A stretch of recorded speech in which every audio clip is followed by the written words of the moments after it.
And welcome back na pod sa ato ang bukid farming.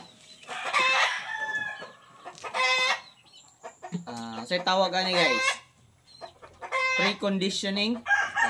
Ano siya ang preconditioning, no? Based sa akong mga nakitaan, dili pa yun ni ang conditioning gitawag nato conditioning time.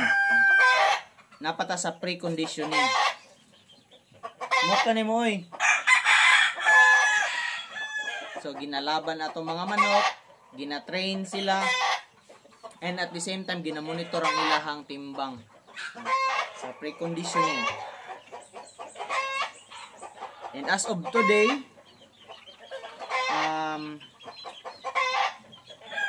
naay kabag-uhan ang timbang sa atong mga alaga, no?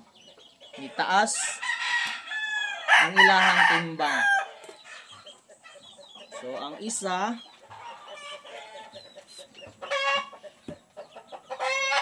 ang pinakauna is nitaas og 36 grams ang iyang timbang.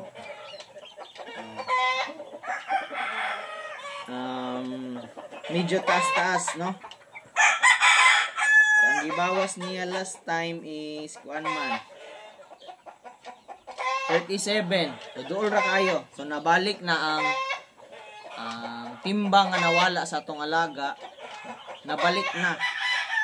And ang isa nga dako kayo gibaba 66 grams kagahapon. Ngalot pa jud. Manarapo pa jud. Ang atong alaga nga nibaba og 66 grams kagahapon kay gifight sila atong Sunday. Itaas na pod, no? Itaas na pod ang ihang timbang. Nadungagan og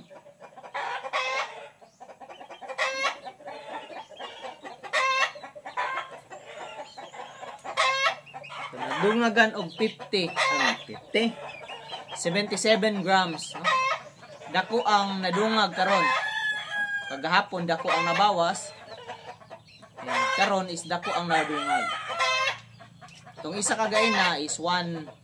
1%. 1 lang yun, no? 1 gram ang gitubo. So ang kani is 77. Pila gitubo? 10 grams ang gitubo, no? So nabalik na ang kondisyon sa ikaduha ng mga manok. Sa permiro yun. Sa permiro, ikaduha. Nabalik na.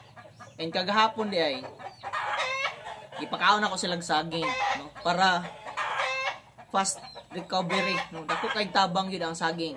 Kung sa nga saging akong gihatag, latundan nga hinog. No? Latundan nga hinog.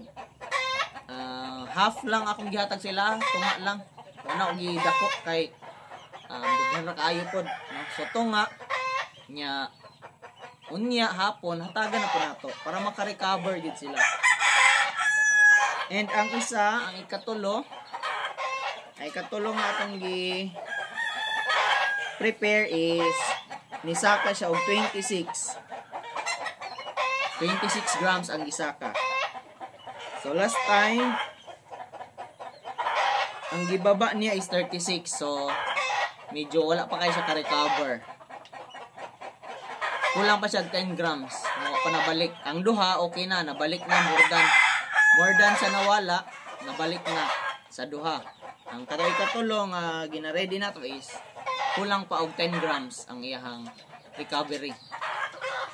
Okay.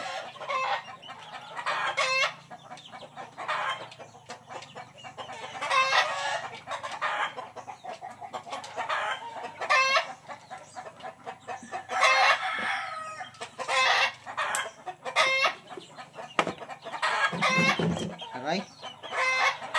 And sama kay itong mga alaga guys, kay nangitlog ng mga alaga nato dito sa range net, no? Dito sa sulod sa net ng mga alaga nato nangitlog. Nagkayagaw. Diba? And human na tayo pagkaon sa itong mga piso, mga sisi. Ay, nakalimutan kong magtagalog ba? Sige. Sensya na. Medyo may edad na kasi tayo. Hindi nga lang halata, no? Kalimutan ko, Tagalog na pala tayo. I'm sorry. So, ganito. Yung mga alaga natin ay naka-recover na, no? Mula nung Sunday na inilaban sila, kahapon bumaba ang timbang ng mahigit sa mga 10% ang ibinaba, no? And ngayon is naka-recover na sila. More than 10% din ang nila idinagdag sa timbang. Aside nung isa is medyo kulang pa ng 10 grams yung timbang na naibalik. Kulang pa. So, patainin pa natin sila. No? I-relax natin. And as usual, ilagay natin sa training facility with minimal na lang ang oras, no? Tagal na oras na ating ilagay sila doon at ipahinga naman natin sila sa cord and then ipahinga sa keeping area. So, yun lang, no? Natapos na tayong magpakain ng mga sisiw doon sa crates. Yung sa crates pala, guys, mga kabif, yung sa crates ng mga alaga natin is medyo na sila, malalaki na. And kailangan na natin silang ilipat ng kulungan. Medyo na kasi sila, yung isang crates is 12 sila, no? 12 na sisiw, 12 sisiw. Medyo crowded na sila. Yung isang crates is 7, no? May 7 sisiw doon at medyo malalaki na kasi more than 1 month kasi last February 21 ata yung na pisa. And yung isa is 24. So, yun, malalaki na sila, guys. More than 1 month na, no? So, baka sa susunod na linggo ilipat na natin sila ng kulungan. And isa sa mga problema ko dito is yung nagkulang na yung mga lalagyan natin ng mga alaga. Kaya nga napilitan tayong pakawalan na lang yung iba, no? Para naman maka-exercise sila kasi napapansin ko yung mga tuhod nila is malaki. Yung mga tuhod nila malaki. Yan, para lumiit yon, pinakawalan na lang natin. At hindi lang yun yung rason, no, na lumaki yung tuhod. Ang talagang rason, dahilan is wala tayong kulungan, no? Nagkulang tayo sa mga lalagyan ng manok. Pero mas mabuti na daw yung pakawalan ng mga sisiw, no, para naman maka-exercise. So, mabuti na lang at nagkulang tayo ng kulungan. Kaya, kung may kulungan tayo, guys, nakakulong lang yung mga alaga talaga natin. Buti na lang wala tayong kulungan. So, pinakawalan natin at ito sila. Pagtungtong nila ng 2 buwan, mahigit 2 buwan, papakawalan naman natin tulad ng mga sisiw na yun. And sa susunod na buwan ay yun na ang schedule ng conditioning talaga ng ating 3 ilalaban, no? May may klase, no? Ilalaban natin, isasabak natin sila sa sabong. And next week is April na, no? And isasalang na natin sila sa conditioning method, no? Tinatawag na 21 conditioning method. Hindi na masyadong mabigat ang mga training, hindi na masyadong marami yung sparring, and sampi na lang, kahig, pailaw, yun na lang gagawin natin next week hanggang sa ilaban natin sila. And yung iba is patuloy pa rin yung mga training nila. May inihanda pala tayo, no, as information for your information. Aside sa mga 3 ilalaban natin sa April, may inihanda din tayo ilalaban para sa July. Kung sakali mang pala rin tayo sa April, baka sa June may ilalaban tayo. Yung ilalaban natin sa July, pwede na natin ilaban sa June. kung sakaling pala rin tayo sa ating ginagawa guys, no, mga ka-BF, kung pala rin tayo mamove yun, instead na July maging June kung pala rin, pero kung hindi July talaga. Iwan ko ba kung bakit ba ganito na ang nangyayari, pero hayaan na lang natin yung mga pangyayari. Gawin na lang natin kung ano ang nararapat at ihanda natin ang ating sarili sa mga mangyayari, no? Manalo o matalo, tanggapin natin. Ganyan kasi yung sabong.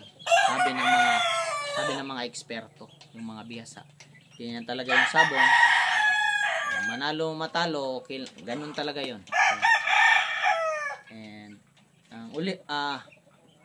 yun lang. And ang huling papakainin natin dito is yung nasa range net. Silang lahat, yung mga naka-cord, mga sisiw, yung kailangang rotation, nagawa na natin, na-rotate na natin, yung nasa pinatulog natin sa training facility, inilabas na natin, at yung kailangang ilagay sa training facility, na ilagay na rin natin, napakain na natin, naitimbang na natin yung panglaban. So, ang gagawin ko ngayon is, after nitong lahat, katapos itong lahat is yung mama kambing natin at saka yung baby kambing is ilagay natin sa lugar para makakain sila. And after nun is mag-spray ako ng herbicide, no, pampatay damo dun sa ubos sa baba, no. Kasi kahapon, after ng mga activity natin kahapon dito is nag-weeding ako, manual weeding sa slope area. Hindi ko kasi gustong patayin yung damo sa paraan na paggamit ng herbicide, yung pamatay ng damo. Gusto ko manual lang kasi pag nawala yung damo sa slope area, baka mag-erode yung lupa, no? Mag-landslide. So, hayaan na lang natin yung damo, putulin na lang natin manually. Total, hindi naman masyadong makapal kasi nga na-maintain natin ang pagputol para maiwasan natin ang mga posibleng mangyaring problema. So, yun lang for today's video. Martes, araw ng March 25. So, thanks for watching guys.